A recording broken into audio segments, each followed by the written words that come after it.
दर्यापूर तालुक्यातील तोंगलाबाद येथील जिल्हा परिषद प्राथमिक मराठी शाळेच्या परिसरात गेल्या काही दिवसापासून माकडांचा उच्छाद मोठ्या प्रमाणात वाढल्याने विद्यार्थ्यांच्या सुरक्षिततेचा प्रश्न निर्माण झाला होता।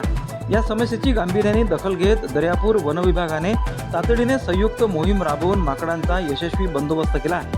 वन विभागाचे अधिकारी तसेच समाधानगिरी संजय इंगोले, जयप्रकाश धनगर आणि इतर कर्मचाऱ्यांनी नियोजनबद्ध पद्धतीने मोहीम राबवली। शाळा परिसरातील माकडांना सुरक्षितपणे पकडून त्यांच्या नैसर्गिक अधिवासात सोडण्यात आले। शाळेच्या आवारात माकडांचा वाढता वावर लक्षात घेता कोणतीही अप्रिय घटना घडू नये म्हणून शाळा व्यवस्थापन समितीच्या सदस्यांनी काळजी घेतली।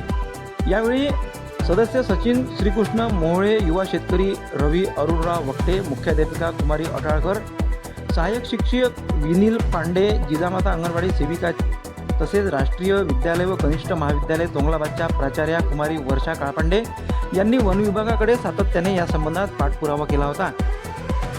यशस्वी कारवाईमुळे शाळेतील विद्यार्थी, शिक्षक आणि पालकांनी सुटकेचा निश्वास सोडला असून शाळेतील चिमुकल्यांच्या सुरक्षिततेसाठी तत्परता दाखवल्याबद्दल वन विभागाच्या पथकाचे तसेच पाठपुरावा करणाऱ्या शाळा व्यवस्थापन समितीचे सदस्य, शिक्षक आणि ग्रामस्थांचे सर्व स्तरातून कौतुक होत आहे।